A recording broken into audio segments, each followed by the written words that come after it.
Patrick, just your thoughts on the playoff run that your team went on and the overall season that you guys just had as an organization. I'm not happy sitting here today. Definitely not satisfied. We lost our last game, and it was only in round 2.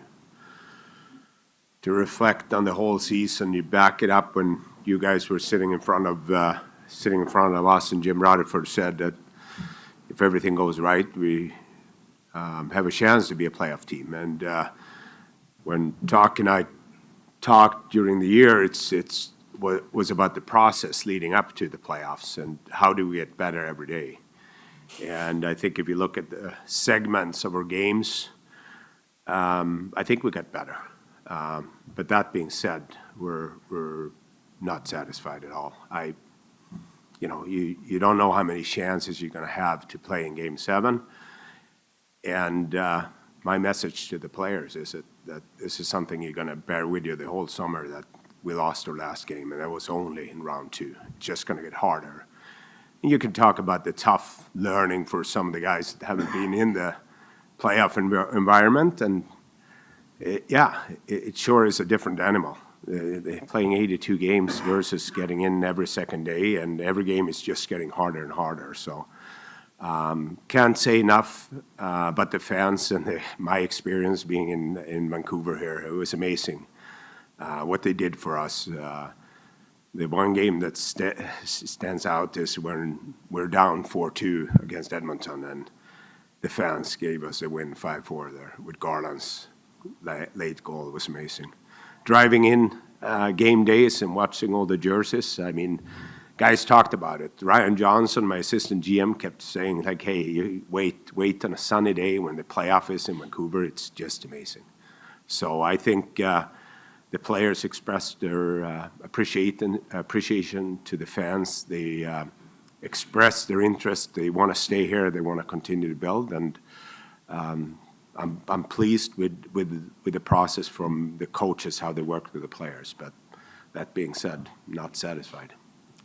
You talk about not being satisfied. At the same time, this group took some big strides, accomplished a lot. How does what this group did this year color how you approach things going forward with some tough decisions to make this summer? Yeah, and I think that's the meetings I'm going to have with Rick and the coaches here moving forward, and with the hockey operations staff. And as I said, the players expressed their interest to stay. We all know we have a salary cap, so we want to be a competitive team moving forward. So it's only so much I can pay certain individuals, and hopefully we can find ways to keep a lot of players, because I do think that a lot of them have a chance to, with the coaches here, take the game to the next level. Rick, congratulations on winning Coach of the Year. Petey came in here a little while ago and said that he was playing with an injured knee. Said that it happened in January and that it got worse as things went on. Was there any consideration to holding him out for a period of time then, to potentially letting him rest to be better down the stretch? Yeah, I think he has some tendonitis. No, you obviously go through the doctors and the trainers, and we felt it was fine to keep going. But yeah, no, we didn't feel we had to shut him down. And Patrick, it looked like this team, while it accomplished a lot, it looked like offensively, even when Brock was healthy and Petey was healthy, that they may have still been a forward short, a top 6 forward short. I know that was a big topic of conversation around the trade deadline. Watching the way things played out, is that something, in hindsight, you might have been more aggressive at that time of year, or did you do everything you could do? And how did you see it as it played out? Yeah, I think we had, when we talked about the lineup and the roster we had and moving forward, and where we can allocate money and what would give us the best chance to win games in the playoffs, we felt strengthening the middle was a priority with Elias Lindholm. Would I have access to more assets and money, I would definitely added a top 6 forward. But we didn't have that opportunity, and I think that's something we're going to look at here to see in what part of our lineup we need to improve on. We still have a lot of younger players that are knocking on the door, and with a good summer, should be ready to take a big step. Rick, congratulations. Thanks. I always knew you could be a 500 coach, so. I just made it. A couple of questions rolled into one, but it's about your staff. Yeah. Do you, and I'm thinking partly of Sergey because he's sort of part-time. Yeah. But do you expect all of your staff to be back? Do you expect to add anyone to your staff perhaps to coach the power play? Yeah, we're talked yesterday, Patrick and I try to keep this intact. Yeah, you're looking at all options. The power play obviously is something we got to look at. I'm not quite sure it's I think it's more of a connection thing for me. Game 7, 4-minute power play. I don't think it's about plays. I think it was about a connection thing, and that's on me. I got to get these guys connected a little bit more when the pressure hits. You got to remember, Edmonton's been in that situation the last 7, 8 years in those power play situations. It's the first time for those guys, and we got to make sure that going into next year that when those situations arise, we can handle that those situations. So. When you got the twins, you got Gonchar there, you got Yogi and myself, I think it's a pretty knowledgeable staff. I don't think you just need, me personally, is if there's a guy out there that I feel is the guy I would look at, but I don't know if that's the case here personally. Okay. And for you, Patrick, I mean, you talked about it in your opening statement about, having lost Game 7 and remember that over the summer. You have a lot of young players who this is their first taste, and you probably know yourself, often the teams that get that first taste, they regress the next year, and it happened here in 2020. It even happened back in the Sedin's Luongo team. The first time they made the playoffs, they missed the next year. Are you concerned about that you have, again, so many young players who haven't handled winning? That's something you have to be aware of. Well, I would lean towards the opposite. I would think they're gonna have a taste of it now, and I would hope they're gonna want it even more. And for us as a staff, myself and Rick, it's about communication here, and we have set the standard here now, where the players know what the expectations are coming into training camp, and we got the respect back. Game 1 next year is going to be hard because we won the division. They all know that we're a good team. I think, based on the conversation I had with the players, they wanted more. They got a taste of it, and they understand now that some of them said they didn't understand how hard every single game was. That you played Game 1, and suddenly 1 day later you're going to play Game 2, and it just get harder and harder as we go. And I think that's where good teams. I think we talked about practice habits too, or practice habits needs to be better. The first half is about building up for the second half, and I think that's where I saw some inexperience from our players, that they weren't prepared to play meaningful games in February, March, and April. We got to be better there. Patrick, we've congratulated Rick, but we should congratulate you as well on the being a Jim Gregory finalist. What does that mean to you? Well, I believe, and we believe that individual success comes from team success. And in this particular case, it's definitely not about me. It's about what the coaches have done to the players, and in the end of the day, I think the players contribute to this award. My staff, they've done a tremendous job, and it's hard. I'm sure he said the same thing. It's hard when you're sitting here and you lost. Individual awards, I respect it, and I'm happy that my peers voted, but I would rather have a team award. And Rick, we don't get to see much of how you and Patrick interact. Can you talk to us a little bit about what your relationship has been like this year, and what he's been like as a general manager for you as a coach? Yeah, I think when you go through an interview process, I've been through a lot in my my career, And a lot of people, GMs, when you interview, they always, what's your relationship? How do you feel a relationship with the GMs is? And, I'm very lucky. I mean, I got a little bit of a runway with knowing Jim and Patrick. But the personalities, how we mesh, even the way Patrick acts with our other coaches, like it's a tight group. He's around enough to be around. Like he's not in our faces. And he loves the feedback, even feedback that he doesn't want to hear, and he takes it very well. And sometimes he doesn't. No, I should say.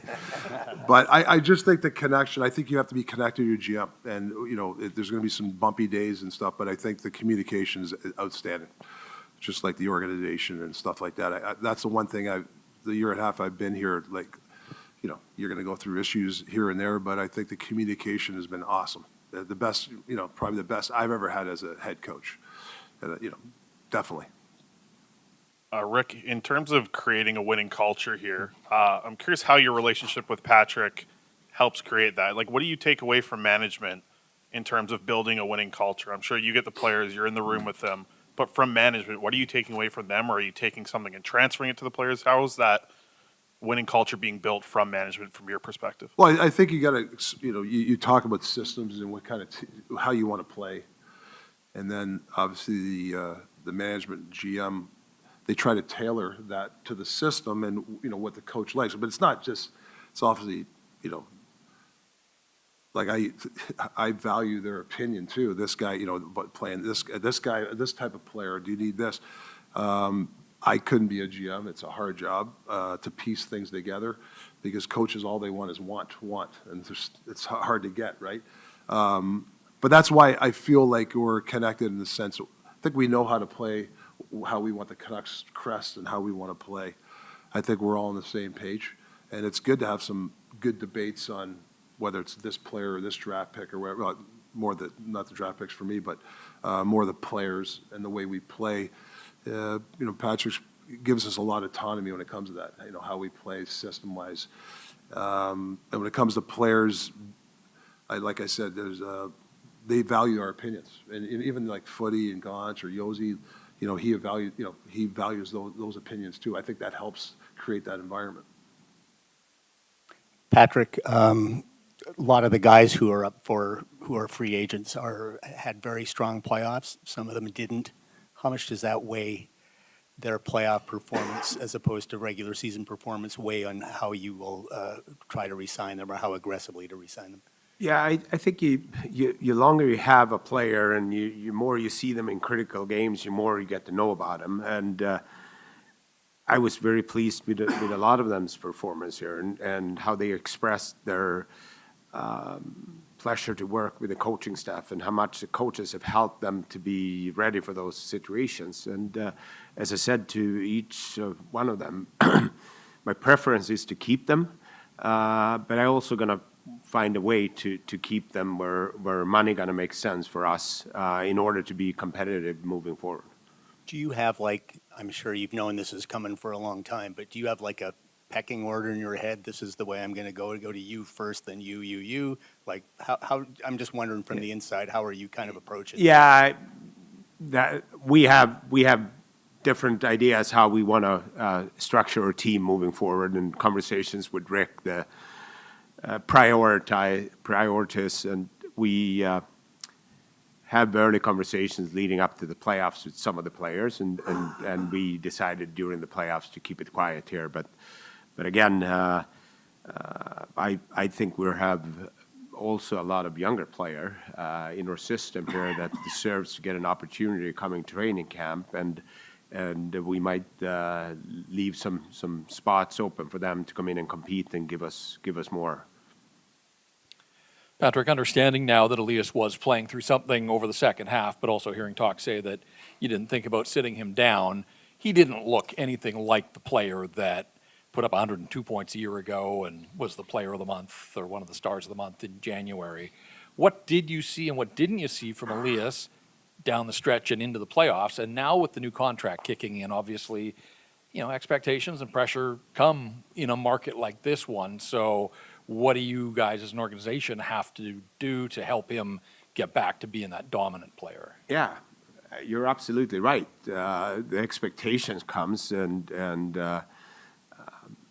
I don't know what he said when he was sitting up here, but I'm sure he wasn't pleased with his performance after the All-Star break, and I think he learned a lot.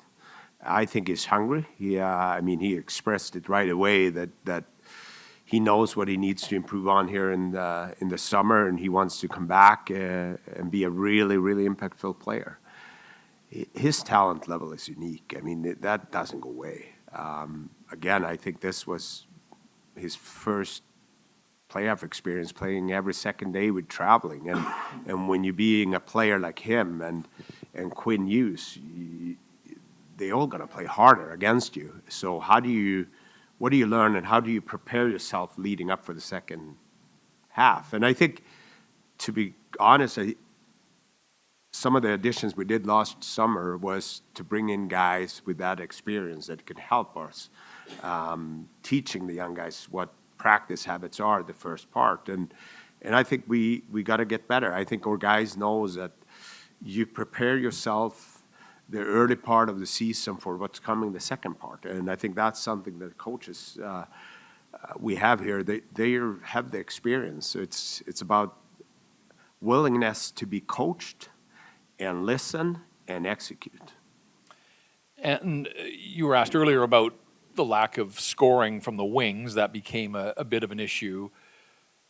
How do you make sense of Ilya Mikheyev's final 60 games with one goal, playing every night, playing in the top six a fair bit? And is there an NHL player there that can contribute to a team that wants and needs to get better? In Ilya? Yeah. Yeah, I truly believe so. It wasn't his fault that he was put in a top six position. It was my fault. I don't think anybody was expecting Ilya Mikheyev to be a top six player. He's a good mid-six player, and we all know guys that missed playoffs. Oh, sorry, missed training camp, especially with the injury that he had. And I mean, I'd never seen a guy working harder at his game to get better. And obviously, it's sad to see somebody losing his confidence as he did. He created chances and he played hard for us.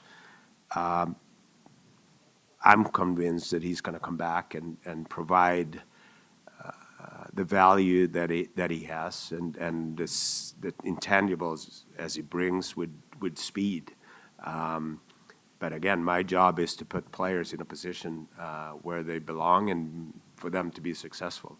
And Ilya is a good penalty killer guy, and he's a guy that could play in different positions, both sides, and I'm sure he's hungry to come back. And remember, I think his first 20 games, he produced there. And then, unfortunately, for different reasons, he lost, I believe, his confidence.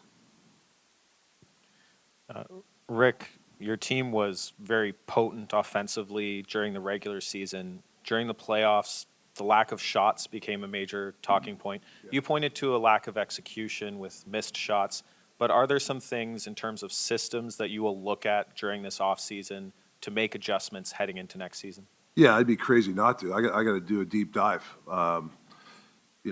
There is some simple things of hitting the net, working on your shot, changing angles. I mean, that's things you got to work on, and it's my job to make sure these guys keep developing that skill. There could be some system stuff there. We have some really good hockey minds in that dressing room, coaching staff. So we'll look at that stuff. I still think, I still believe, I know a lot of people here like shot volume, which I don't mind. I'm not quite sure just throwing a puck at that with nobody in front. Now we got to get some guys to get to the net. We need more net front presence, things like that. But yeah, no, I guess to answer your question, yeah, I got to look at myself and look at a deep dive. Can we give the player? I always feel that as a coach, you got to give their players something to look at, and maybe in going into the training camp, maybe something we'll work on a little bit more offensively. Instead of, I think we were heavy system last training camp. I wanted to make sure that guys knew exactly what we needed at certain times, and I think we were successful because we did that training camp. I think that next training camp might be a little bit different, a little more creativity, a little more skill-oriented, that will help some guys. But the good old-fashioned, we need people to get to the net, we gotta get that in there too. One of the things that we saw, it was a major difference from Yeah. previous seasons, was you limited rush chances against odd man rushes, but you didn't attack much in transition. Did that lack of attacking off the rush make it more difficult to put teams on their heels during the playoffs? Yeah, and it comes from execution too, and getting your defenseman in the rush.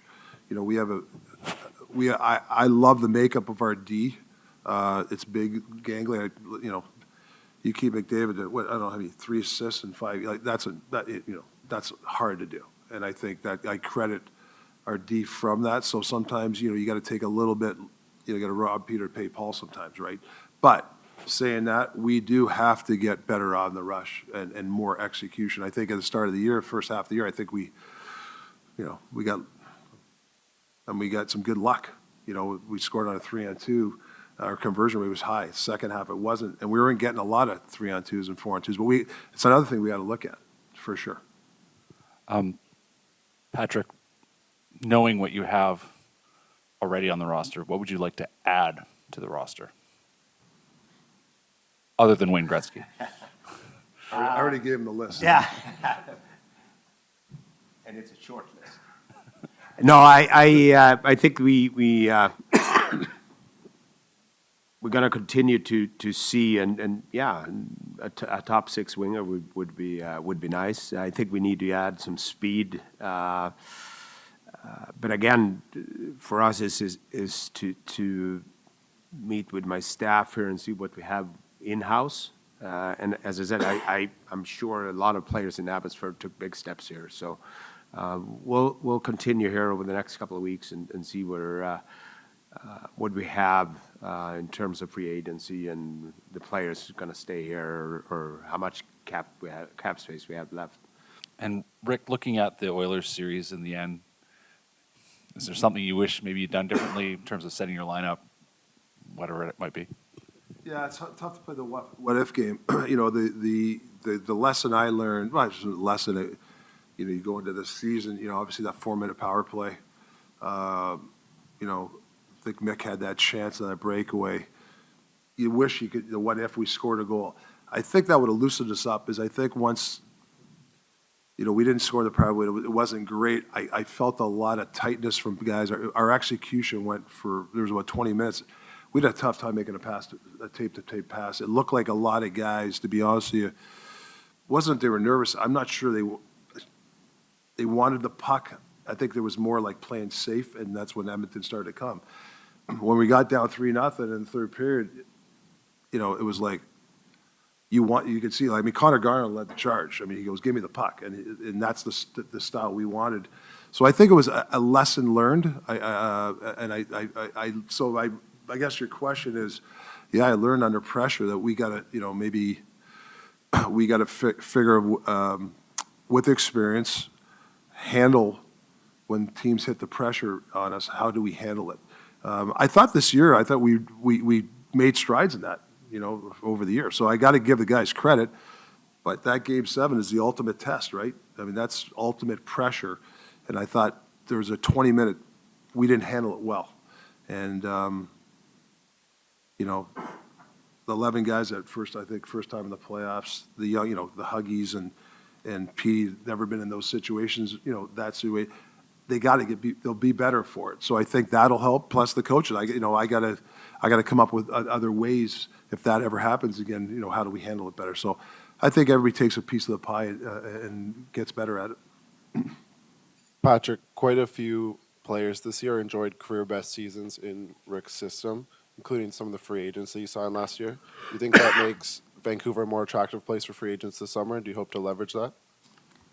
Yeah, and I think I said it last year too. That was something I recognized, and the conversations here. How can you not be excited about how the fans treat the players and the excitement around here. And Jim, Rick has said it several times that the respect we get back here, the players deserve it, playing for the crest again. And I also believe that the staff we have here get recognized for how they work with the individuals to become better. I feel that that's attracting part of the game nowadays.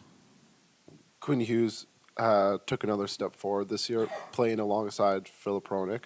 How much credit do you give Hronik for unlocking that side of Hughes, and how does that play into the upcoming negotiations? Yeah, no, I think they played really well together. Two good puck-moving guys. I think there is part of their games that I like together, but I also think that they're capable of having their own pair. I think you can get more out of Hronik offensively. I think he maybe played a little bit cautious with with Quinn at times, backing him up and giving him the puck. But I know they really like to play together. We expressed to Phil that we want to keep him here and be a part of us moving forward. And we'll see if we can get the deal done. But we still he's an RFA, so we control him here for another year. Patrik, big picture, it's clear from the way you've spoken throughout this availability that you're not going to be content to just run in place, that next year you want to go further than this. And yet we know how challenging with the cap and with all your expiring players it's going to be to just return this team, much less get better. When you think about the puzzle pieces and how they fit together, just big picture, what's the main challenge as you're considering it going into this offseason? Well, the main challenge is to fit 23 players on the roster. That's always the biggest challenge, and I think that's where our job here is to build the roster and the lineup and see what areas that we're willing on to. As I said, to put some younger players in, and by allocating money, I believe our goaltending or back end is not the best. One of the better ones in the playoffs. In the middle, we were really strong, and I don't know. That's something we need to talk about to see what the formula works and I think it's somehow a copycat league, but you're also going to be projecting, how are the other teams going to be built this summer, and what type of hockey are we going to see next year? We know that a lot of teams in our division are going to be good even next year. The West was impressive this year, really impressive. So this is something we're going to talk about here over the next couple of weeks, but it's a challenge to get the pieces in the puzzle. With, I think Rick described the defense core as gangly a little bit earlier in this press conference. You've got Dakota, Joshua, Myers, and Zadorov, three guys who share some common traits in that they're towering presences, play with some snarl and heaviness. In your lineup, how crucial is it to maintain the size edge that seemed to be such a significant part of this team's identity as the year went along? Yeah, we wanted to keep all those guys, as I said, and hopefully we can come to an agreement and work with them. And again, for me, it's not about giving one guy all the money. It's about finding ways to be competitive and finding ways to have players that are able to improve, as we saw this year. Dakota were coming in here highly recommended by my staff, and we have seen him over the 2 years for him to take steps. And we'll find the next Dakota Joshua here to the coaches to work with. I'm confident in my staff to be able to provide the right personnel for Rick and his coaches to work with and be successful moving forward. Rick, the season ends very abruptly, Game 7, and some of your players have mentioned that. So, with your experience as a player and as a coach, what do you tell the players going into the off season so that they get that rest that they're needed and they're not, fixating over the next 3 months about that Game 7 and what could have been different if different situations played out? Yeah, I think obviously the exit means 20, 30-minute conversations, you go through each guy, but these 30 minutes that's it. Like, it's not this it. I mean, I'm going to be in contact. I might be flying to see a couple of guys. It's was it 4 months before training? It's a 3-4 month thing. It's not, I can't get it done in 30 minutes. There's some players in there that they know they have to get better fitness. Certain guys there, they got to work on their shot. That's the feedback that as a coach you have to give. But then all of a sudden, as the summer goes, it's keeping in touch, making sure your staff are talking to certain players. We did that a little bit last year. I thought it really worked, and we're going to do it probably even a little bit more. Sending video to the players this summer, I think is really important. Mental reps. These are the sort of things you want to talk to your players for the half hour. But there's just so much more. And so I think. It's weird when you lose. You don't think you're going to lose, and then when you lose the next day, everybody feels empty, right? You're not. That's the hardest part. So, can you channel? Can you take the feelings that you had when you lose and what ifs for your training and your motivation and how you're going to get better? That's really what the summers are for. The other 30 or the other 28 teams are saying the same, or 20 whatever what's my math here? There's 4 teams left. 28 teams are saying the same thing right now. So we just got to make sure that we have a motivated group next year, and it's up to our staff here to make sure that they get the message.